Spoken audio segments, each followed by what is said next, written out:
हा सत्संग संत रामपालजी महाराजांचा असून मराठी भाषिक भक्त समाजास सहज समजावे म्हणून हिंदी भाषेतून मराठी भाषेत रूपांतरित करण्यात आलेला आहे.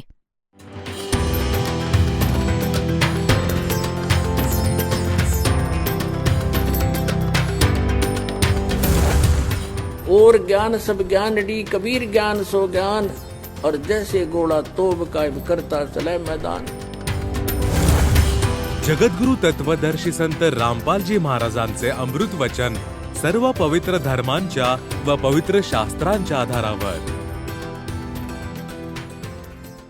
आता लोकवेदाच्या आधारावर जे ज्ञान आणि साधना करत होते ती व्यर्थ होती. सद्गुरू भेटले म्हणजे ही तत्वज्ञान रूपी टॉर्च आपल्याला मिळाली. आता तिच्या उजेडात आम्ही भटकणार नाही मार्गावरून, बरोबर जाऊ. तर आम्ही ज्या स्वर्गाला उत्तम मानत होतो, कोणी आमच्या घरातला सदस्य मृत्यू पावला तर आम्ही असं म्हणायचो की तो स्वर्गवासी झाला. तिकडं तर आपण म्हणतो स्वर्गात गेला. तिकडून आमचे गुरुजी येतात ब्राह्मण आणि काही दिवसांनी म्हणतात की तुझे वडील दिसले होते मला. स्वर्गामध्ये कपडे मिळत नाहीयेत त्यांना, 5 कपडे पोहोचवावे लागतील. आणि मग कधी म्हणतात की तुझ्या पिताजींना दूध मिळत नाहीये स्वर्गामध्ये, एक गाय द्या गुरुजींना. तो दुभती गाय गुरुजींना देऊन टाकतो, तिचं दूध पिते गुरुजींचं कुटुंब. पुन्हा यात विचार करण्यासारखी गोष्ट आहे, ज्याला तुम्ही स्वर्ग म्हणता त्यात दूध आणि कपडे मिळत नाहीत, हे तर आश्चर्यच आहे. मग काय खाक स्वर्ग आहे तुमचा? आधी तर हे स्वर्गापर्यंत जाऊच देत नाहीत, भूत बनवतात, साधना चुकीची करायला सांगतात. आणि काही छोटं मोठं पुण्य करून कोणी गेलंच स्वर्गात तर पुण्य संपलं म्हणून पुन्हा नरकात. आता स्वर्गातला कालावधी पूर्ण होताच मग तिथून म्हणतात चला.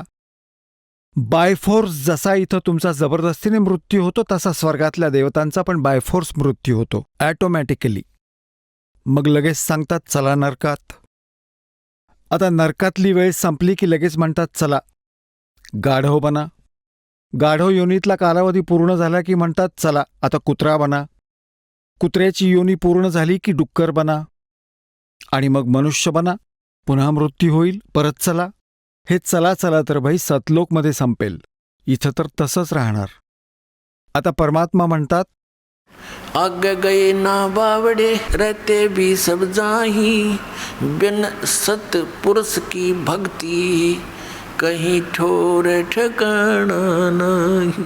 हे ज्ञान देण्यासाठी प्रत्यक्ष परमेश्वर येतात. जसं आपल्याला खूप वेळा सत्संगात सांगितलंय आणि प्रमाण दाखवलेत. आपले पवित्र वेद पण त्याची साक्ष देतात, कारण त्या परमपित्याचा एक इतिहास आहे, त्यांचं चरित्र आहे, त्यांचे गुण लिहिलेले आहेत परमेश्वरांचे. ऋग्वेद मंडल नंबर 9 सूक्त नंबर 1 मंत्र 8 आणि 9 मध्ये. ऋग्वेद मंडल नंबर 9 सूक्त 86च्या मंत्र 26 आणि 27 मध्ये. ऋग्वेद मंडल नंबर 9 सूक्त 82 82च्या मंत्र 1, 2, 3 मध्ये. ऋग्वेद मंडल नंबर 9 सूक्त 96 96च्या मंत्र 16 पासून 20 पर्यंत. ऋग्वेद मंडल नंबर 9 सूक्त 20च्या मंत्र 1 मध्ये. ऋग्वेद मंडल नंबर 9 सूक्त 94 मंत्र 1 मध्ये. अजूनही खूप सारे पुरावे आहेत, म्हणजे हजारोंच्या संख्येमध्ये असे मंत्र आहेत जे सरळ कबीर परमात्म्याचा महिमा म्हणजे पूर्ण परमात्म्याचा महिमा सांगताना म्हणतात की तो परमात्मा सतलोकामध्ये राहतो आणि तिथून वेगानं इथं या मर्त्य लोकामध्ये येतो. इथं येण्याचा उद्देश काय असतो की तो उपदेश करण्याच्या इच्छेने, तो तत्वज्ञान सांगण्यासाठी येतो. चांगल्या आत्म्यांना भेटतो, त्यांच्या तत्वज्ञानाचा प्रचार करतो, आपले साक्षी बनवतो, त्यांना आपल्या वास्तविकतेचा परिचय करवतो. मग ते संतजन जे दृढ भक्त असतात, परमात्म्याचे विशेष प्रिय आत्मा असतात, मग त्या परमात्म्याच्या डोळ्यांनी पाहिलेल्या महिम्याचं ते गुणगान करतात. त्यासाठीच परमात्म्याने सांगितलं आहे की सतयुग में सत सुकृत कह टेरा त्रेता नाम मुनिंदर मेरा द्वापर में करुणा में कहाया कलयुग नाम कबीर दराया। चारों युग में संत पुकारे, कूक कहा हम हेल रे। हीरे माणिक मोती बरसे, ये जग चुगता ढेल रे। पुण्यात्म्यांनो, हा शुभ समागम जो चालला आहे तो त्याच पुण्य दिवसाच्या निमित्ताने चालला आहे। ज्येष्ठ शुद्ध पौर्णिमा, ज्येष्ठ उत्तरा पौर्णिमा देशी भाषेत, संवत 1455, सन 1398चा तो शुभ दिन, ज्या दिवशी परमात्मा सतलोकातून चालत आले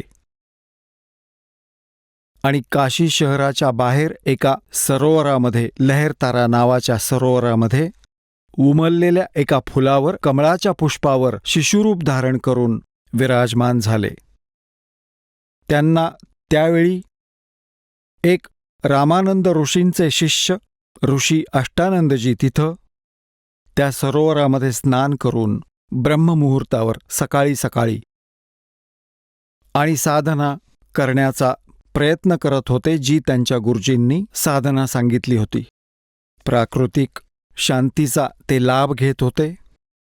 त्यांनी पाहिलं की आकाशातून एक प्रकाशाचा पुंज गोळा आला।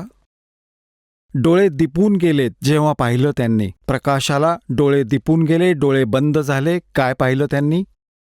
एक बालक दिसला, शिशु। आता पुण्यात्म्यांनो, जसं सूर्याकडे आपण पाहतो तर आपले डोळे प्रकाशाला सहन करू शकत नाहीत, मग डोळे बंद करतो तर प्रकाशरहित सूर्याचा आकार दिसतो। ठीक त्याच प्रकारे ते शिशुरूप धारण करून परमात्मा सतलोकातून आले। ऋषी अष्टानंदजींनी जेव्हा डोळे उघडले, बघितलं तर नाही सहन करू शकले त्या प्रकाशाला। डोळे बंद केले तर काय पाहिलं की एका लहान बालकाचं प्रतिबिंब दिसलं। थोड्या वेळाने काय पाहिलं की तो प्रकाश एका त्याच सरोवराच्या किनाऱ्यावर एका कोपऱ्यात गुप्त झाला। अंधार होता, काही दिसलं नाही। उठून चालू लागले। त्यांना वाटलं की कदाचित आपल्या भक्तीचं फळ असेल। ऋषी त्यांचे गुरुदेव स्वामी रामानंदजींना जाऊन विचारलं की हे गुरुदेव, आज मी भक्तीची साधना करतेवेळी असा एक दृष्टांत पाहिला, त्याचं समाधान करा गुरुवर। आकाशातून प्रकाशाचा गोळा येताना दिसला, डोळे बंद झाले, ते सहन करू शकले नाहीत। त्याच डोळ्यांमध्ये काय प्रतिबिंब दिसलं? एक प्रकाशरहित बालक दिसू लागलं। हे काय माझ्या भक्तीचं फळ आहे ऋषीवर, की माझा काही भ्रम आहे?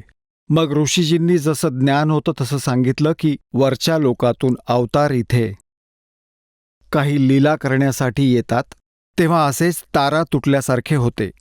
आता तो एखाद्या आईच्या पोटी जन्म घेईल काही दिवसातच इथं। त्यांना तेवढंच ज्ञान होतं, कारण त्यांचे भगवान असेच आईकडून जन्म घेऊन इथले भगवान म्हणवतात। परंतु ना सतगुरु जननी जने उनके माना बाप, पिंड ब्रह्मांड से रहित हैं जहां ना तीनों ताप। आणि परमात्माही म्हणतायत स्वतः, मात पिता मेरे नहीं ना मेरे घर दासी, जुल्हे का सुत आण कहाया जगत करे मेरी आसी। माझे कोणी आईवडील नाहीत, ना मी कोणी पत्नी म्हणजे स्त्री धारण केली, आणि मी एका विणकराच्या घरी लीला केल्यामुळे मला धानक विणकर म्हणून सगळे माझी चेष्टा करतात। तर पुण्यात्म्यांनो, तो परमात्मा स्वतः ह्या दिवशी ज्येष्ठ शुद्ध पौर्णिमेला एक शिशुरूप धारण करून आले, आणि त्या शुभ दिवसानिमित्त त्या परमात्म्याची महती सांगण्यासाठी हा विशेष 5 दिवसांचा समागम सुरू केला आहे। धन्य भाग्य आहेत आपले, धन्य आपले मातापिता ज्यांच्या पोटी तुमचा जन्म झाला। आपल्याला अशा चांगल्या वेळी हा प्राईम टाईमला मनुष्य जन्म आणि हे तत्वज्ञानाचं भांडार खुलं केलं ह्या दासाकरवी परमपिता परमात्म्याने, जे 600 वर्षांपूर्वी परमात्मा भंडारा भरून गेले होते आपल्या सूक्ष्म वेदामध्ये। पण ज्या महापुरुषांना परमात्मा भेटले होते आणि ज्यांना सचखंड सतलोक दाखवला होता, आपले साक्षीदार बनवलं होतं, त्यांना एक विशेष निर्देश केला होता की आत्ता ह्या तत्वज्ञानाला गुप्त ठेवा। तुम्ही लिहून ठेवा आपल्या वाणीने अवश्य, ॲफिडेव्हिट लिहा, पण पद्य भागामध्ये. आणि परत कधी जेव्हा वेळ येईल कलियुगामध्ये, काळाबरोबर वादा झाला होता भगवानाचा, त्यांचं कॉम्प्रोमाइज झालं होतं. ह्या काळ भगवानाने सांगितलं होतं की परमात्मा, आपण 3 युगांमध्ये जीव कमी घेऊन जा. चौथा युग जब कलयुग आवे, तब तो शरण जीव बहु जावे. ऐसा वचन हर मोय दीजे, तब तुम गमन संसार ही कीजे. तर परमात्म्याने सांगितलं की ठीक आहे, 3 युगांमध्ये जीव कमी घेऊन जाईन. चौथं युग जेव्हा कलियुग येईल तेव्हा तू आडवा येऊ नकोस मध्ये. तेव्हा याने म्हटलं होतं, भगवान एक अजून विनंती आहे दासाची. काळाने म्हटलं होतं परमात्म्याला, कबीरजींना. परमात्म्याने म्हटलं बोल काय आहे, की भगवान जोर जबरदस्ती करू नका. आपण आपलं ज्ञान देऊन घेऊन जा, आपलं बनवून घेऊन जा. आपण जबरदस्ती करू नका. माझ्या ज्ञानाचा आश्रित माझा. तुमचं ज्ञान ऐकून तो प्रभावित झाला तर तो तुमचा. असं करा. तर परमात्म्याला तर माहीत होतं की माझा झाल्याशिवाय कोणी जाऊच शकत नाही, कारण माझ्यापासून सुटून हे तर आलेच आहेत. जोपर्यंत ज्या आस्थेने तुम्ही या काळाबरोबर इथं आलात आणि पक्के राहिलात, तर अशीच श्रद्धा ह्या ज्ञानामुळे आणि या भक्तीच्या प्रेशरमुळे तुमची एवढी आस्था बनत जाईल ह्या विश्वामध्ये, तुम्हाला कबीर परमेश्वराव्यतिरिक्त कोणी दुसरा भगवान दिसणारच नाही. पूर्ण विश्वामध्ये पहा असा दिवस येईलच. आणि परमात्मा नाहीच आहे. आम्ही तर आमच्या बालबुद्धीने, ज्या कोणी संत पंथाने जसं आम्हाला ज्ञान दिलं तसं आम्ही मानलं की हे गुरुजी आहेत, खूप थोर आहेत, हे धुरंधर बनून आलेत, परमधनी आहेत, आणि त्यांना कख माहीत नव्हतं ह्या परमज्ञानींना. ना यांना सतलोकाचा पत्ता, ना सतखंडाचा पत्ता, ना यांना सतनामाबद्दल माहिती. कारण परमात्म्याने सांगितलं होतं, धर्मदास मेरी लाख दुहाई, और ये मूल ज्ञान की तबार ना जाई. मूल ज्ञान बाहर जो पढ़ी, बिचली पीढ़ी हंसनी तरही. तर परमात्म्याने हे मूळ ज्ञान ह्यासाठी गुप्त ठेवलं होतं की ह्या काळाने जेव्हा परमात्म्याने सगळी स्वीकृती दिली जी त्याने डिमांड केली आणि वचनबद्ध केलं भगवानांना, परमात्म्याला माहीत होतं, म्हणाले करू द्या, काय करतोय ते, इतकंच करू शकतो. जेव्हा परमात्म्याने सर्व वचनं दिली त्याला, तेव्हा तो म्हणाला की जा जोगजीत. जोगजीत रूपात, आपल्या पुत्राच्या रूपात परमात्मा तिथे विद्यमान होते. ज्यावेळी काळाची आणि परमात्म्याची ही चर्चा झाली होती, तेव्हा या काळाने तात्काळ पलटी मारली आणि म्हणाला, जोगजीत तुम्ही या कलियुगात आणि घेऊन जा तुम्हाला पाहिजे तेवढे हंस, परंतु ह्या कलियुगामध्ये मी त्यांना इतकं निरुपयोगी करेन, आपले नकली दूत संदेशवाहक पाठवून, खोटे पंथ चालवून तुझ्या नावावर, कबीरांच्या नावावर, सतलोकाच्या नावावर, सतखंडाच्या नावावर इतके पंथ आणि इतका चुकीच्या ज्ञानाचा प्रचार करवून घेणार. देवी देवता, मंदिर, तीर्थ, मूर्तीपूजेवर इतकं, कर्मकांडावर इतकं आरूढ करवून देईन की ज्यावेळी तुम्ही याल किंवा तुमचा कोणी संदेशवाहक येईल, दूत तुमचा, त्याच्या आधी संपूर्ण जगाला, सर्वांना भ्रमित करून टाकणार. तुझ्या नावावर नकली पंथ बनवणार. सतलोक सचखंडाचा महिमा सांगतील, पण नाव माझं काळाचं देतील, नकली नाव देतील. आणि त्या पंथांमध्ये जेवढे काही असतील जीव, ते सर्व माझ्याच तोंडात येतील. द्वादश पंथ करूं मैं साझा, नाम तुम्हारा ले करूं आवाजा. द्वादश पंथ नाम जो ले ही, वो मेरे मुख में आन समोई. और अनेक पंथ चलाऊं, या विद जीवों को वरमाऊं. जोग जीत जावो संसारा, जीवन माने कहा तुम्हारा. आता हा काळ सांगतोय, जीव तुम्हारा कहा न माने, हमारी ओर हो बाद बखाने. आमचे वकील बनतील ते सगळे, इतकं चुकीचं ज्ञान भरवून देईन मी, आणि माझ्या बाजूने होऊन तुझ्याबरोबर वादविवाद करतील. तर पुण्यात्म्यांनो, तेव्हा परमात्म्याने आपल्या प्रिय आत्म्यांना, ज्यांना ते भेटले, त्यांना एक विशेष इशारा देऊन ठेवला होता की माझ्यावर एक उपकार करा की ह्या मूळ ज्ञानाला आणि सतनामाला डिस्क्लोज करू नका. कोणाला तुम्ही हा मंत्र दानसुद्धा करू नका, नाहीतर ते काळाच्या दूतांच्या हाती लागेल तो 2 अक्षरी मंत्र सतनाम. आणि हे अधिकारी तर ते नाहीतच, आणि अधिकाराशिवाय हा मंत्र कामच करणार नाही. आणि मग जेव्हा मी येईन किंवा माझा एखादा दास त्या कलियुगात प्राईम टाईमला पाठवीन, हा प्राईम टाईम आहे, मधली पिढी आहे. परमात्म्याने म्हटलं होतं की मूल ज्ञान बाहर जो पढ़ी तो बिचली पीढ़ी हंसनी तरही. मूल ज्ञान तुम तब तक छुपाए जब तक ये 12 पंथ ना मिट जाए. तर आता ती वेळ आली पुण्यात्म्यांनो, जी परमात्म्याने निर्धारित केली होती.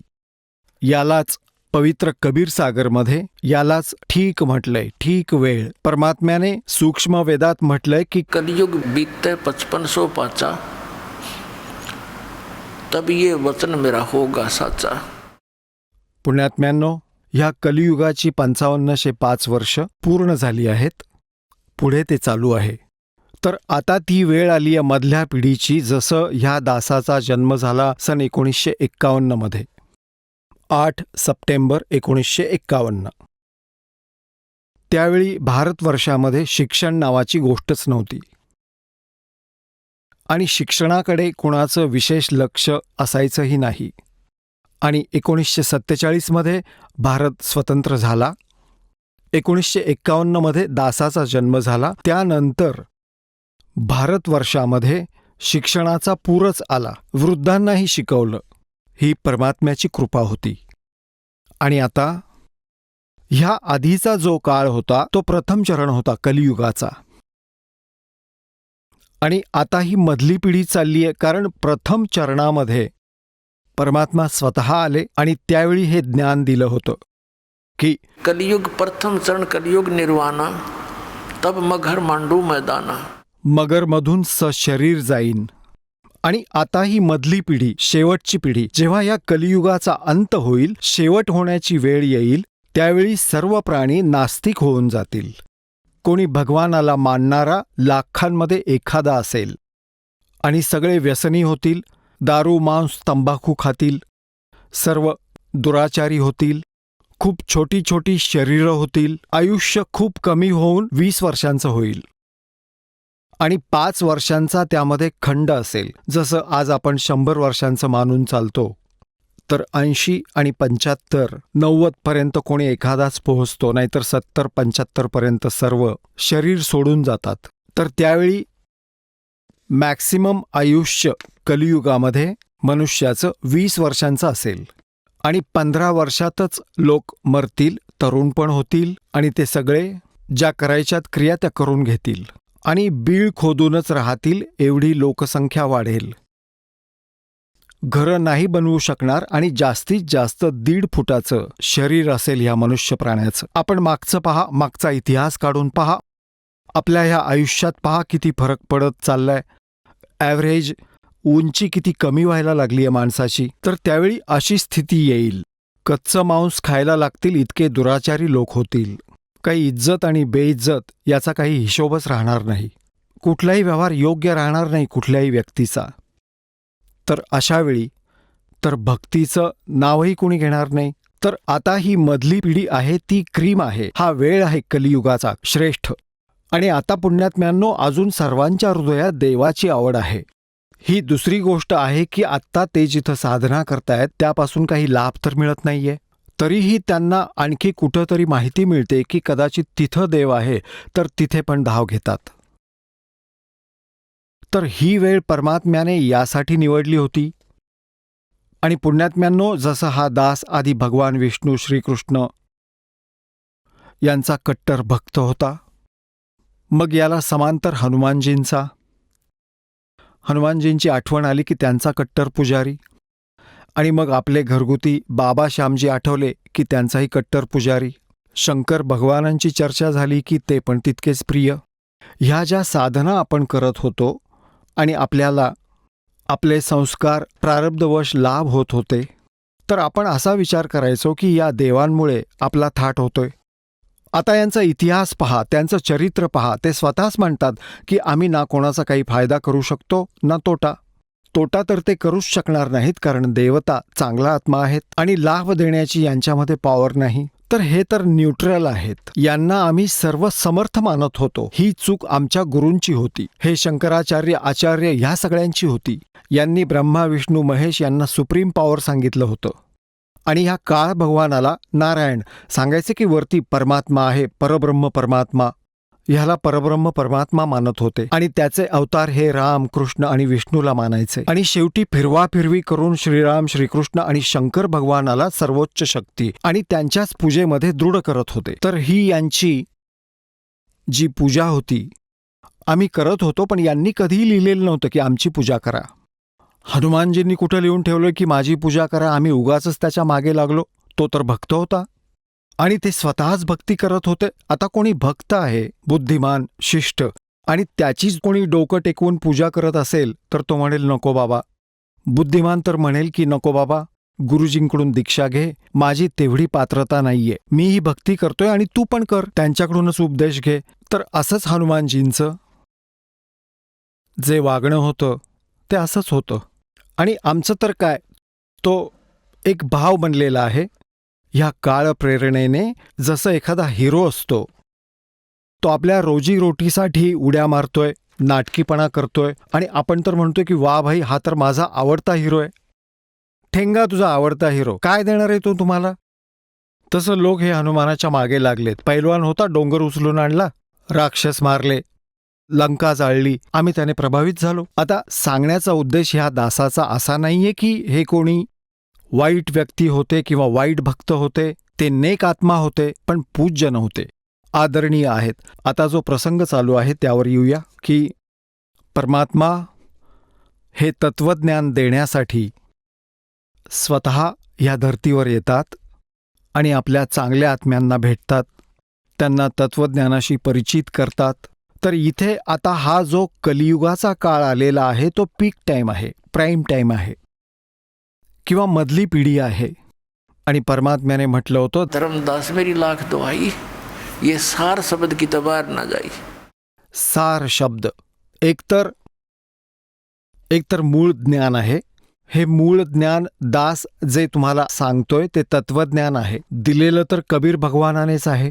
दास तर जसा एक टेप रेकॉर्डर आणि त्याने पाठवलेला दास आहे, कुत्रा आहे. तुम्ही त्याची मुलं आहात, तुम्ही धनी आहात.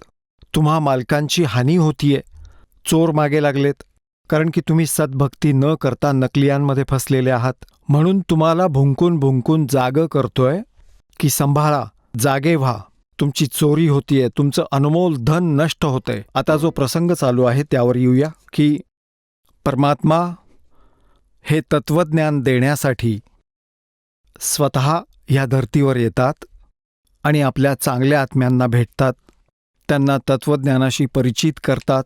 तर इथे आता हा जो कलियुगाचा काळ आलेला आहे तो पीक टाईम आहे, प्राईम टाईम आहे किंवा मधली पिढी आहे.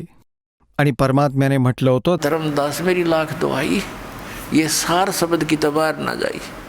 सार शब्द एकतर मूळ ज्ञान आहे. हे मूळ ज्ञान दास जे तुम्हाला सांगतोय ते तत्वज्ञान आहे. दिलेलं तर कबीर भगवानानेच आहे. दास तर जसा एक टेप रेकॉर्डर आणि त्याने पाठवलेला दास आहे, कुत्रा आहे. तुम्ही त्याची मुलं आहात, तुम्ही धनी आहात. तुम्हा मालकांची हानी होतीये, चोर मागे लागलेत, कारण की तुम्ही सद्भक्ती न करता नकलियांमध्ये फसलेले आहात. म्हणून तुम्हाला भुंकून भुंकून जागं करतोय की संभाळा, जागे व्हा, तुमची चोरी होतीये, तुमचं अनमोल धन नष्ट होतंय. आता जे पुण्यात्मा असतात ते कुत्र्याचा आवाज ऐकून, धनी जे असतात ते तसे जागेच होतात. निर्धन तर पडूनच राहील, तो विचार करतो की एक थाळीच तर पडलीये, नेली तर काय बिघडते, झोपतो थाटात.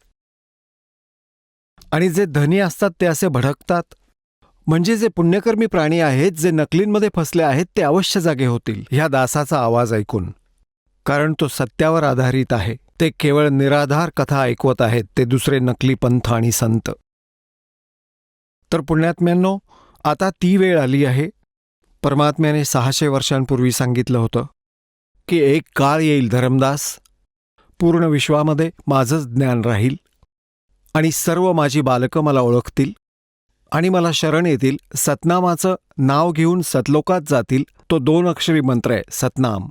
ह्या सतनामाला देणारा ह्या विश्वात कोणी अधिकारी नाहीये पुण्यात्म्यांनो ह्या दासाव्यतिरिक्त. हा अभिमान समजू नका, हे तत्वज्ञान समजा, म्हणजे खरं ज्ञान समजा. तर त्या परमात्म्याने येऊन दासाला स्पेशल सांगितलं की बेटा कर सुरू. सन 1997 ह्या दासाला परमात्मा येऊन भेटले आणि म्हणाले की आता ती वेळ आली आहे, आता उघडून टाक ह्या पेटाऱ्याला, ह्या भांडाराला आणि तुझ्या सोबत राहीन, चिंता करू नकोस. तर त्याचाच परिणाम आहे, त्यांचाच आशीर्वाद आहे, माझ्या पूज्य गुरुदेवजींची इच्छा आहे.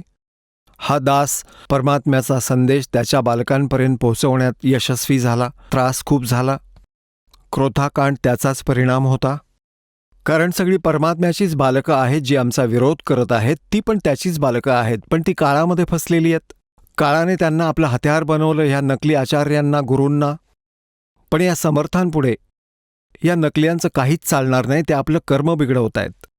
कर्म नासून घेतलं या लोकांनी आणि ह्या पापाचे भागीदार बनले. जे हे ज्ञान अजून 2 वर्ष आधी जनतेपर्यंत पोचवायचं होतं, त्याला 2 वर्षांचा अडसर यांनी निर्माण केला आणि इतकं दूर केलं समाजाला माझ्यापासून, ह्या दासासंबंधी अफवा पसरवून, माध्यमांचा पण उपयोग करून घेऊन. आणि काळाचा उद्देश हाच होता की लोक याचा एवढा द्वेष करतील, नावाचाही द्वेष वाटेल जर कोणी तिथे पोहोचलाच तर. काळाचं गुपित उघड होईल, अज्ञानाचं. परंतु समर्थांचा आदेश आणि समर्थांनी बनवलेलं हे विधान, ह्याच्यामध्ये जो अवरोध निर्माण करतो तो महामूर्ख आणि अंध गाढवासारखा असेल. जसे आगगाडीच्या मार्गावर आंधळं गाढव उभं राहून अवरोध निर्माण करण्याचा प्रयत्न करतो, तर त्याचा किती समजूतदारपणा आहे, कारण त्याला डोळे नाही आहेत आणि त्याच्याकडे बुद्धी नाही.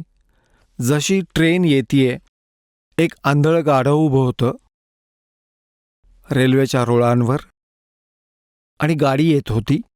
त्याने पाहिलं ज्या दिशेकडून काहीतरी डिस्टर्बन्स वाटला, खडखड असा आवाज आला, त्याने त्याच बाजूला आपले पाठीमागचे पाय केले. आता येऊ दे, मला कोण डिस्टर्ब करतंय. दोन्ही पाय वर केले. जेव्हा ती ट्रेन जवळ आली, तिने दोन्ही ठोकरले. ते ठार झालं, त्याचे तुकडे तुकडे झाले. तर पुण्यात्म्यांनो, ह्या परमात्म्याचा मार्ग आहे हा. त्या समर्थांनी चालवलेला हा मार्ग आहे. ह्या मार्गामध्ये जो अडथळा निर्माण करेल तो हिरण्यकश्यपूच्या कॅटेगरीमध्ये जाईल, तो कंसाच्या कॅटेगरीत असेल.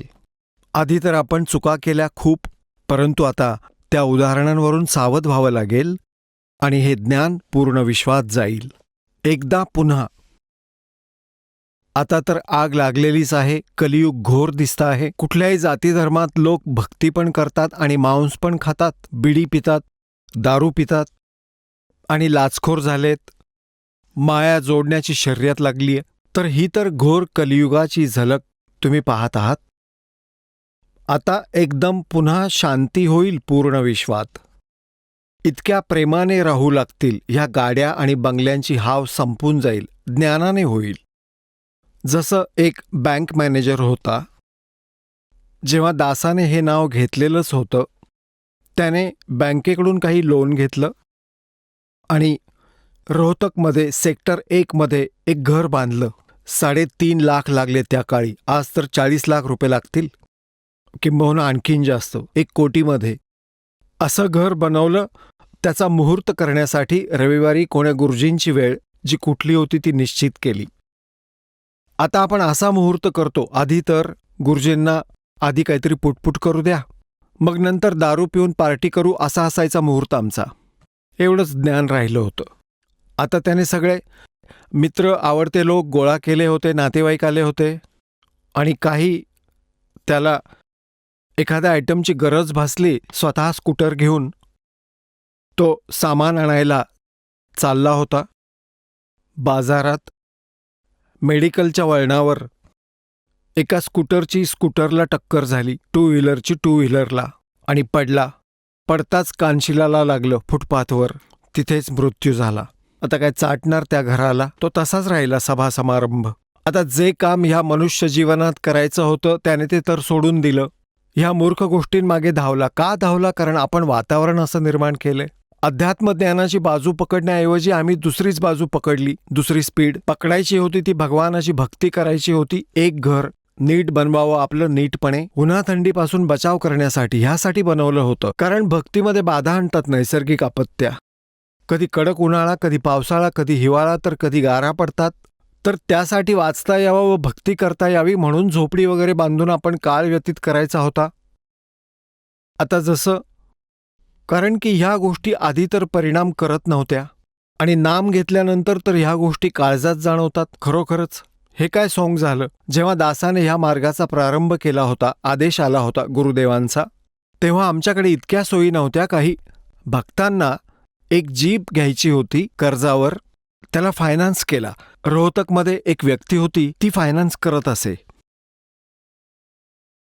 त्याने फायनान्स केला आणि व्याज सगळ्यात जास्त घेत असे.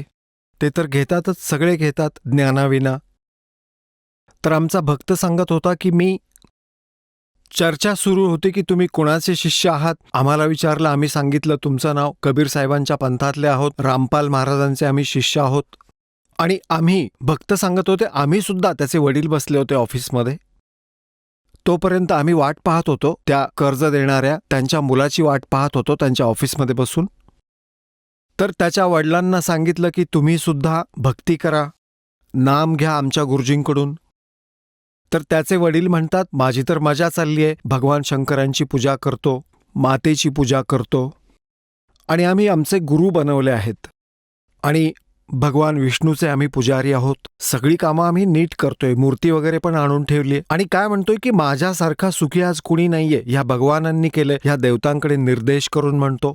मूर्ती ठेवली होती ऑफिसमध्ये आणि काय सांगतोय की एक मुलगा तर फायनान्सर आहे, त्याच्यावर खूप दया होतीये, पैसा मिळतोय.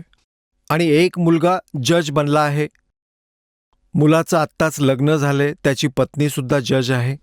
सांगा मी कुणाचं नाव घेऊ? ह्या गुरूंचं, ह्या देवांना सोडून? काय सांगताय काय तुम्ही? आता आमच्या भक्तांचं सांगणं हे कर्तव्य होतं, बाकी वाद कोण घालेल यांच्याशी, हे तर काळाचे वकील आहेत सगळे. आता 1 वर्षानंतर वर्तमानपत्रात काय आलं की तोच परिवार ज्यांना हे फायनान्स करत होते, दासाला यांनी येऊन सांगितलं होतं की हे असं असं झालं होतं. हे मायेचे पुजारी मानतच नाहीत. यांच्या पिताजींना सांगितलं होतं, ते तर म्हणाले आमच्यासारखा सुखी कोणी नाही आणि आम्ही कोणाची पूजा करावी. त्यांनी कुठलं तरी धार्मिक अनुष्ठान करवलं होतं. वर्तमानपत्रात सच्चाई आहे जे दास सांगत आहे. धार्मिक अनुष्ठान करवलं होतं. धार्मिक अनुष्ठानानंतर जसं फुलं फळं वाहतात, काही हवनाचं भस्म वगैरे उरतं, त्याला आदरपूर्वक पाण्यात सोडून द्यायचं असतं. आता तो समागम झाला. पहिल्या दिवशी अनुष्ठान करवलं होतं, त्यांच्या गुरुजींनी केलं होतं आणि दुसऱ्या दिवशी त्या हवनाच्या त्या राखेला, फुलांना घेऊन ते दोन्ही भाऊ, जज आणि तो फायनान्सर, इकडे दिल्ली रोडवर एक JLN आहे, जवाहरलाल नेहरू कॅनॉल, त्यात पाणी खूप असतं, त्याच्यात गेले. ड्रायव्हर त्यांच्या बरोबर होता त्या फुलांना पाण्यात सोडण्यासाठी. आता जशी त्यांनी प्रवाहात सोडण्यासाठी फुलं फेकली तर उतार जास्त आहे त्या कालव्याचा, हा असा कॅनॉलचा, ते वर पायरीवर पडले. आता त्याला वाटलं की घ्या थोडंसं यांना खाली सरकवतो. एका भावाने हात पकडला आणि एकाने खाली सरकवायला सुरुवात केली. तिथे शेवाळ आलेलं होतं, पाणी थोडं खाली गेलेलं होतं, पाय घसरला. तो दुसरा भाऊ पण बरोबर आणि तो पण. पोहायला कोणालाच येत नव्हतं, दोघेही बुडून मेले. तो जज पण मेला आणि तो फायनान्सर पण मेला. पेपरमध्ये आलं होतं. ड्रायव्हर उभं राहून पाहत होता. त्याने फोन केला, एकत्र झाले. तिसऱ्या दिवशी प्रेत मिळालं तिकडे शालावास पंप हाऊस पाशी जाऊन. आता पुण्यात्म्यांनो, पहा, परमात्मा आपल्याला सावध करत असतात की जोपर्यंत तुमचे पुण्य चालतात पूर्वजन्माचे, तुमची पूर्वजन्मीची बॅटरी चार्ज असेल तर तुम्हाला सगळ्या सोयी मिळतील. कोणाची पूजा करा किंवा करू नका. म्हणजे सद्भक्ती न करता अन्य कोणती पूजा करा किंवा नका करू. तुम्ही असा विचार करत असता की जी साधना आपण करत आहोत याने पुण्य मिळतंय, लाभ मिळतोय, आणि त्याच साधना केल्यामुळे ते मानत होते की आम्हाला ही सगळी सुखं मिळतायत, आणि त्यावेळी नाश झाला त्यांचा करता करता. तर कसली साधना होती ती? आता ती नवीन लग्न झालेली त्याची पत्नी निघून गेली. ती जी जज होती तिने दुसरं लग्न केलं. आता झालं जसंच्या तसं. तर पुण्यात्म्यांनो, जे काम करायला पाहिजे होतं त्याची सुरुवात पण केली नाही, स्टार्ट पण नाही केलं. तर आता या सत्संगामुळे तुम्हाला प्रेरणा मिळेल, कारण देवाचा आदेश आहे हा. तुम्ही त्याची बालकं आहात, भ्रमात आहात, भटकत आहात. तुम्हाला जायचं होतं सतलोकात, धक्के खात आहात इथे. ह्या स्वर्गापर्यंत पोहोचणं अवघड असतं, परत फिरून इथेच येताय. आता परमात्मा सांगत असत आपल्याला, क्यों भूली गरे अपना ये ना देश तुम्हारे, फिर पीछे पछतावगी, कर ले सोच विचार, बिन सतगुरु पावे नहीं, घर अपने की राह, संतों शरण लाग कर, सोरत शब्द समा, संख असंख्यों कोस है तेरे पिया का देश, एक पलक में पाइए ले सतगुरु उपदेश, सोन सलैली गैल है गगन मंडल के माही, बिना प्रेम पावे नहीं, चाहे करोड़ समाधि ला, नितानंद लो लायक चढ़ो मैल मंजार, फिर न भवजल आइए ये सपना संसार, होले सुहागण सुरता त्यारे, मालिक घर जाना है तू तो, होले सुहागण सुरता त्यारे, मालिक घर जाना है तू तो, होले सुहागण सुरता त्यारे, मालिक घर जाना है, तेरा सोन सखर बरतारे, मालिक घर जाना है, तेरा सोन सखर बरतारे, मालिक घर जाना है तू तो, होले सुहागण सुरता त्यारे, नाले दोले ओढ़ पैर लेकर 16 श्रृंगार, नाले धोले ओढ़ पैर लेकर 16 श्रृंगार, आज नहीं तय तड़के परसों आवेंगे तेरे लड़ियार, मालिक घर जान है तू तो, होले सुहागण सुरता त्यार है तेरा, सोन सखर बरतार, मालिक घर जान है, तेरे साथ की कितनी जाली तू क्यों लारी वार, तेरे साथ की कितनी जाली तू क्यों लारी वार, गुड़िया खेलत जन्म गवाया लाया है नहीं बेचारे, मालिक घर जान है तू तो, होले सुहागण सुरता त्यारे है तेरा, सोन सखर बरतारे, मालिक घर जान, सतगुरु मारे बाणिया है करते बनज व्यवहार, सतगुरु मारे बाणिया है करते बनज व्यवहार, बिन डांडी बिन पालड़े है तोले दिया संसार, मालिक घर जाना, होले होले सुहागण सुरता त्यारे, मालिक घर ए तेरा सोन शेखर बरतार मालिक गर जाना है तेरा सोन शेखर।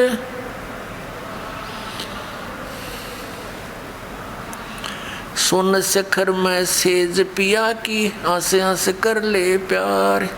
सोन शेखर में सेज पिया की हंस हंस कर ले प्यार।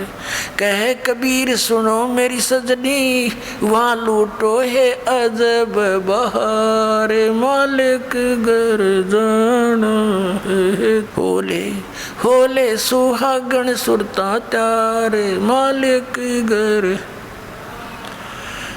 तेरा सोन शेखर बरतार। वे सोन शेखर में सेज पिया की हंस हंस कर ले प्यार। सोन शेखर में सेज पिया की हंस हंस कर ले प्यार। कह कबीर सुनो मेरी सजनी वहाँ लूटो है अजब बहार मालिक गर जाना है। ओले होले सुहागण सुरता त्यारे जाना है तेरा सोन शेखर बरतारे मालिक गर जाना है तेरा सोन शेखर बरतारे मालिक गर जाना है। आता परमात्म्याने काय सांगितलं आहे? ह्या आत्म्याला न जाणे किती प्रकारांनी असं खडबडून जागं करण्याचा प्रयत्न केलाय, न जाणे किती प्रकारचं ज्ञान देण्याची इच्छा केली आहे. पुण्यात्म्यांनो, जशी विहिरीत बादली पडते आणि तिला काढण्यासाठी हुक असतात, काटे म्हणतात त्याला, हुकाने बनवून असे उलटे सुलटे आणि 20-25 असे एकत्र मोळी करतात त्यांची आणि एका कड्यात अडकवले जातात दोरी बांधून.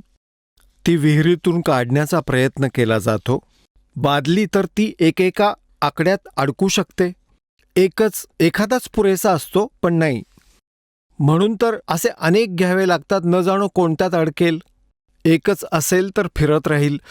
तर परमात्म्याने आपल्याला जागं करण्यासाठी, तत्वज्ञानाला चिकटवण्यासाठी आणि काळाच्या ह्या विहिरीतून काढण्यासाठी परमात्मा कबीर साहेब म्हणतात, इतनी बाणी बोल दी और जितना बाड़ू रेत अरिस बोले जीव गए एक नियारी हेत। की काय म्हणतात, पर भी लेन जात है दुनिया हमरा ज्ञान किने नहीं सुनिया। तर ही इतकी वाणी यासाठी बोललीये की न जाणो कोणाला कोणती उमजेल आणि तो अडकेल मालकाच्या आकड्यात आणि निघून जाईल, ह्या विहिरीतून निघेल, बाहेर येईल.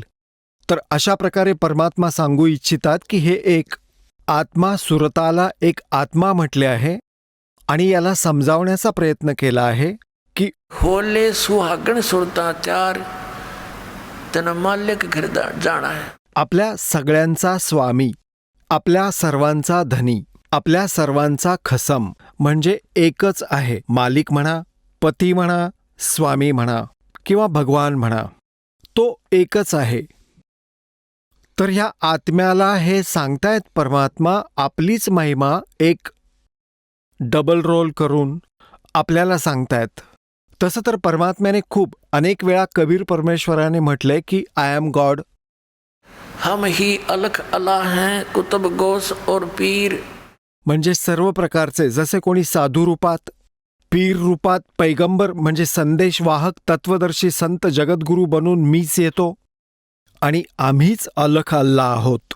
आणि कुतुब गौस आणि पीर, गरीबदास खालिक धनी मेरा नाम कबीर। ए स्वामी सृष्टा में और सृष्टि मेरा तीर, दास गरीब अधर बसों में अवगत सत्य कबीर। मी सतलोकात राहतो वर आणि तिथून चालत येतो तुमच्यासाठी. गोता मारूं स्वर्ग में जा बैठूं पाताल, कह कबीर ढूंढता फेरूं अपने हीरे मोती लाल। आता जर कबीर भगवान परत परत सांगतायत मी देव आहे, तर कोणी ऐकत नाही त्यांचं. म्हणून त्यांनी स्वतःला एक दास म्हणवून घेतलं आणि आपल्यासाठी उदाहरण दिलं की जर इथे कोणी गर्व केला तो भगवानाची प्राप्ती नाही करू शकणार. म्हणून त्याने आपल्या स्वतःला दास म्हटलं आणि आपल्यासाठी उदाहरण दिलं की तुम्ही सुद्धा बाळांनो असंच राहा. इथे जीवाचं काही अस्तित्व नाहीये.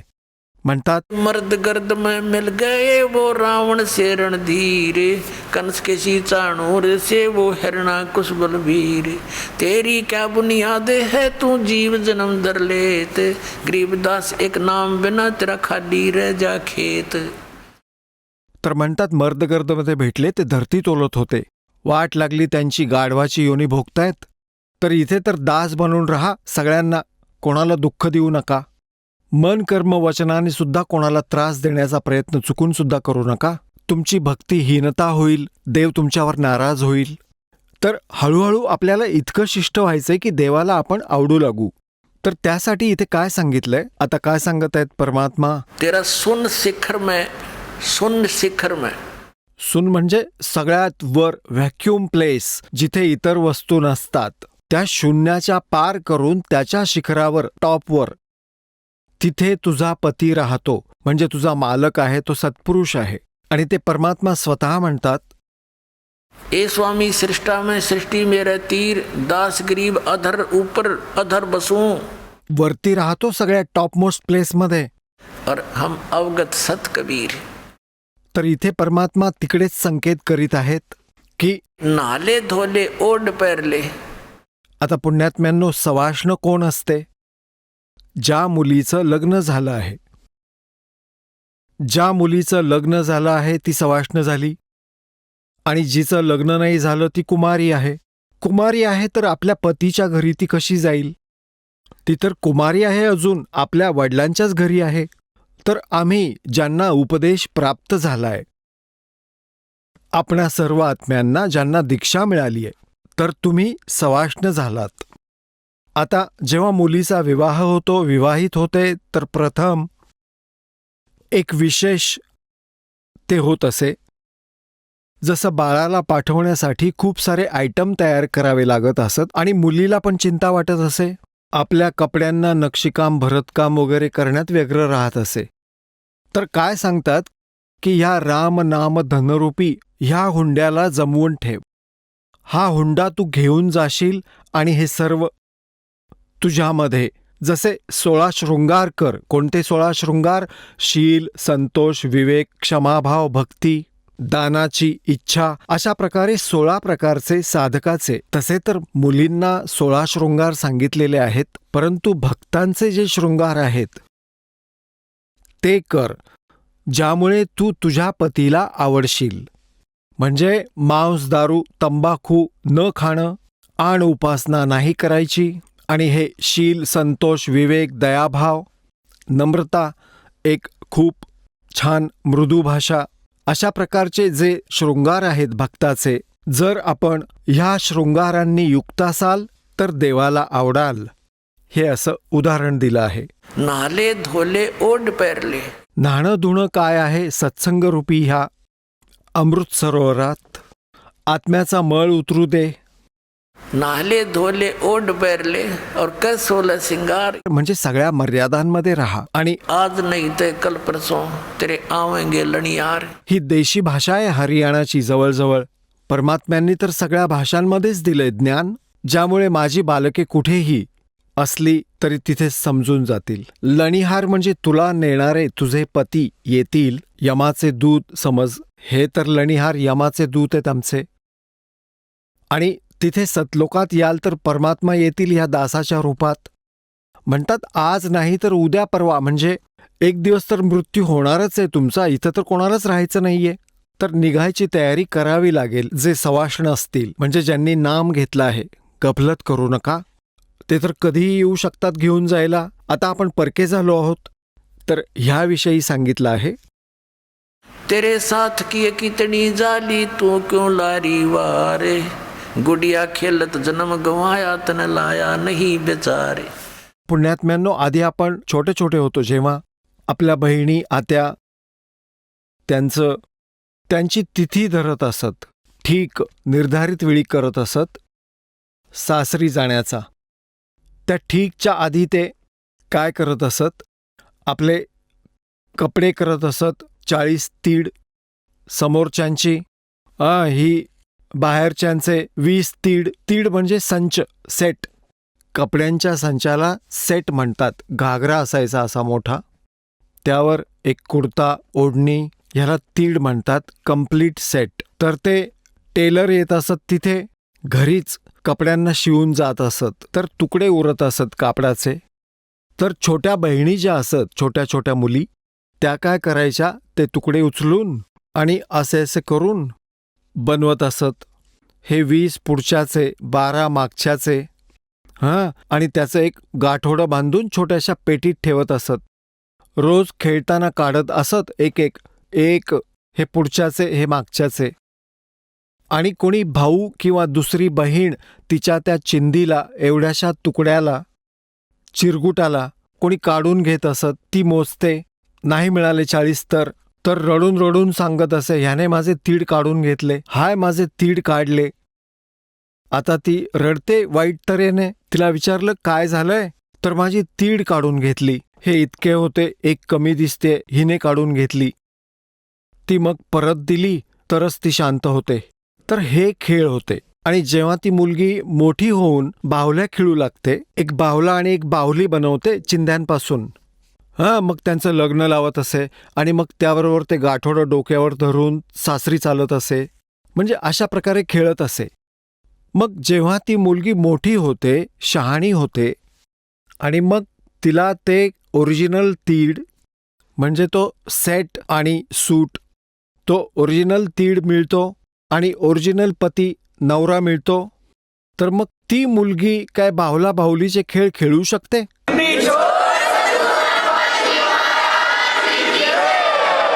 चला आता आपण त्या श्रद्धाळूंचे अनुभव जाणून घेऊया ज्यांनी जगद्गुरु तत्वदर्शी संत रामपालजी महाराज यांच्याकडून दीक्षा प्राप्त केलेली आहे, तसेच त्यांच्याद्वारे सांगितलेल्या भक्ती मार्गावर चालत आहेत. नमस्कार. नमस्कार. आपलं नाव? नारायणदास राठोड. आपण कुठून आलात? तालुका वडवणी, जिल्हा बीड, महाराष्ट्र. आपला व्यवसाय काय आहे? शेती. संत रामपालजी महाराजांची गुरुदीक्षा आपण कधी घेतली? 4/9/2022. संत रामपालजी महाराजांची गुरुदीक्षा घेण्या अगोदर आपण व आपला परिवार कोणती भक्ती साधना करत होतात? संत रामपालजीच्या महाराजाच्या आदिगल भक्ती आमची मारुती रायाची तिची पूजा करायचो, पुन्हा ते शनिवार धरायचो, उपासना करायचो, पुन्हा जगदंबा देवीची बी काही पूजा हे करायचो, घरातले बी पूर्ण आम्ही काही सगळे करायचो. तेच देवाचंच बरं, दुसरं कोण करत नव्हतं काही. सर, जसं तुम्ही सांगत आहात की तुम्ही जगदंबा देवीची पूजा करत होतात, त्याचप्रमाणे मारुतीची सुद्धा आपण आराधना करत होतात, तर मग संत रामपालजी महाराजांच्या मार्गाकडे आपण का वळालात? संत रामपालजी महाराजाच्याकडे वळायला भगतजी ते आमचे जावाईने दीक्षा घेतलेली, त्याने जे माझ्या मागं खूप काही लागले होते. तुम्ही ह्या एकदा दीक्षा, हे आमचं ऐका, एकदा ऐका, तुमच्यासारखं दवाखाना चालू असते, मुळ्याचा त्रास आहे, तुम्हाला आजार आहे, गोळीचा हे त्रास आहे, सारखं सारखं तुम्ही म्हणतात, त्वचा रोग आहे, कुठं काय होय, तुम्ही हे देवाचंच का हे करतात, ह्याच्यात जर भक्ती जर पडल्यावर तुम्हाला जर काही लाभ नाही मिळाल्यावर तुम्ही भक्ती सोडून द्या. हे असं म्हणल्यावर मी इंदूरला गेलो आणि तिथं गेल्यावर तिथं सगळं समोक्षा सगळे भगतजीचे विचारलो. मग तिसऱ्या दिवशी मी म्हणलो आता दीक्षा घेणारच आहे मी, काही ना काही होचा. तिसऱ्या दिवशी मग दीक्षा घेतली. मला दीक्षा घेताच माझं सगळं घरी समाधान झालं, किरकिरी कवा नाही, काही नाही. तर मालकीन पुन्हा नंतर माझ्या म्हणल्या की मला बी दीक्षा घ्यायची, आता मला नको, मला शुगरच्या गोळ्या हे सारखं चालू आहे, बंद आहे म्हणतात लोक. ते ऐकून पुन्हा मालकीन दीक्षा घेतली इथं बीडमध्ये पुन्हा नंतर. सर, जसं तुम्ही सांगत आहात की आपले जे जावई आहेत, सर्वप्रथम ते संत रामपालजी महाराजांचे अनुयायी आहेत आणि त्यांनी आपल्याला प्रेरणा दिली की आपण सुद्धा जे दुःखी आहेत, जे काही कष्ट आहेत, जे शारीरिक व्याधी आहे, ते जर दूर करायचे असेल तर संत रामपालजी महाराजांची नामदीक्षा घ्यावी. म्हणून आपण इंदोरला जाऊन संत रामपालजी महाराजांची नामदीक्षा घेतली. मला विचारायचं असं आहे की जेव्हा आपण इंदूर आश्रममध्ये गेला होतात तर तेव्हा तिथली परिस्थिती किंवा तिथली जी सिच्युएशन किंवा तिथलं जे वातावरण हे कसं होतं? तिथं वातावरण एकदम छान होतं आणि सगळं हे भगतजीला मी विचारलो की मला हे दीक्षा घ्यायची नको बाबा, हे लई कडक आहे नियम असं वाटायचं. पण मला घरचे बी सारखे फोन यायचे मला की तुम्ही गेला तेव्हापासून असं मागं लाभ घडे, बांधकामाचं आमचं आडवा होतं, 7-12 माझ्या नावावर जमीन होत नव्हती. ती जमीन व्हायना, ती जमीन साहेब आलेत म्हणली, फोन लावले मला की तुमची जमीन तुमच्या नावावर होणार आहे, काही घाबरू नका, तुमचे मालक कुठे आहे. तर मला लगे फोन लावला. मी म्हणलं मी इथं इंदूरला दीक्षा घ्यायला, इथं इंदूरला आलेलो आहे मी. तर म्हणलं मागं मी आलो की तेव्हाचं माझं काय पुण्य आहे बाबा, म्हणलं हे भारी. म्हणून मग तिथं मी सगळ्यालाच म्हणलो की बाबा मला हे देवापासून मला लईच लाभ घडला आहे. सर, जसं तुम्ही सांगितलं की संत रामपालजी महाराजांची नामदीक्षा घेण्याला जेव्हा आपण गेला होतात, त्याच वेळी आपल्याला आपली जी शेती आहे ते जे सातबाऱ्याला आपलं नाव लागत नव्हतं, परंतु ते सुद्धा आपल्या संत रामपालजी महाराजांकडे गेल्यानंतर लगेच आपल्या सातबाऱ्याला नाव लागलं.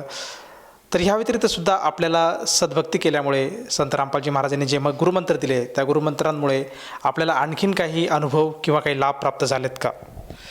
आणखीन लाभ असं सांगायला म्हणजे खूपच. आता मला बांधकाम मी 20 ते 22 लाखाचं बांधकाम केलं. माझे स्वप्नात बी नव्हतं असं होईन म्हणून. पण माझं हे बांधकाम झालं, माझं कुठं अडचण आलेली नाही, कुठं काही झालं नाही. बँकेचं काम लई दिवसापासून रखड आलं होतं, बँकेचं काम बी झालं माझं. पुन्हा परत मला कर्ज लोन बी पैसे मिळालं. पुन्हा नंतर माझं वावरामध्ये शेतीमध्ये मला 5 ते 10 पोत्यावर काही जेवारी होतं होती, म्हणजे 28 पोते जेवारी झाली. सगळे आमच्या गावात दीक्षा मीच घेतलेली. ते सगळे म्हणतात की काय भानगड आहे, काय परमेश्वर दया करते. म्हणलं हे ते परमात्माचं दया आहे, कसं आहे ते मी पुढचं सांगू शकत नाही एवढं. म्हणलं आता काय आहे ते. पण मला इथून मागं एवढं कवाच लाभ झाला नाही. असं लाभ झालं आहे. तर आचार्य करतात माझ्या गावात. आता बाकीचे बी 5-6 जण माझ्या योगाने आता उद्या सोमवारी दीक्षा घेणार आहे, इथं बीडला येणार आहे ते. सर, जसं तुम्ही सांगत आहात की संत रामपालजी महाराजांच्या शरणात आल्यानंतर खऱ्या अर्थाने आपल्याला भक्ती कळाली आणि त्या भक्ती मार्गावर चालताना आपल्याला बरेचसे अनुभव आलेत. शारीरिक, मानसिक आणि आर्थिक स्वरूपात आपल्याला लाभ प्राप्त झालेत. तर आपल्या ह्या अशा अनुभवातून आपण आपल्यासारखे जे गरजवंत आहेत, त्याचप्रमाणे आपले जे आप्तेष्ट आहेत, नातलग आहेत आणि जो भक्त समुदाय आज TV चॅनलच्या माध्यमातून आपल्याला बघत आहेत, या सर्वांना उद्देशून आपण काय संदेश द्याल? मी सगळ्या पूर्ण लोकाला सांगितलं जातो की बाबा हे देवाचं तुम्ही रामपाल महाराजाचं पुस्तक अभ्यास वाचा, ह्यात ज्ञान गंगा वाचा, ह्याच्यात लाभ काय आहे काय नाही तुम्हाला लक्षात येईल. आणि पुन्हा लक्षात आल्यानंतर तुम्ही मला खरं काय भक्ती कोणचे साधना करतो तो आपण कोणचं चुकीचं आहे की खरं आहे हे तुम्हाला लक्षात येईन, असं प्रत्येक लोकाला मी समजून सांगतोय. मी असं विनंती करतो की हे जितकं बाकीचे लोक आहेत संत रामपालजी महाराजाचं हे चॅनलवर बघा, TV साधनावर सकाळी संध्याकाळी 2 टाईम चॅनलवर आहे. आणि ते बघून शिनी हे संत रामपालजीच्या ह्या दीक्षा घ्या, ह्याच्यात तुम्हाला लाभ आहे. सर, जसं आज आपण जनसमुदायाला साथ घालत आहात की जो कोणी व्यक्ती आज आपल्याला बघत आहेत तर त्यांनी संत रामपालजी महाराजांची नामदीक्षा घ्यायला काही हरकत नाही.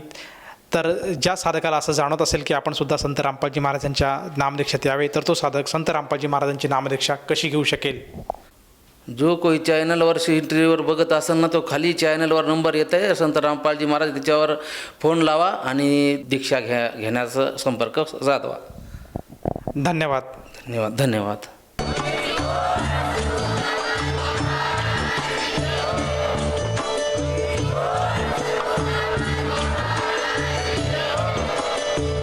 आपण ऐकत होता जगद्गुरु तत्वदर्शी संत रामपालजी महाराज यांचे मंगल प्रवचन, ज्यांच्या शुभ आशीर्वादाने संपूर्ण विश्वामध्ये 500 पेक्षा जास्त नामदीक्षा केंद्र आहेत, जिथे निशुल्क नामदीक्षा दिली जाते. निशुल्क नामदीक्षा प्राप्त करण्यासाठी आणि अधिक माहितीसाठी संपर्क करा 7030303951 7030303952. अद्वितीय आध्यात्मिक ज्ञान वाचण्यासाठी, पाहण्यासाठी आणि ऐकण्यासाठी संत रामपालजी महाराज ॲप अवश्य डाउनलोड करा किंवा आमची वेबसाईट www.jagadgururampalji.org वर विजिट करा.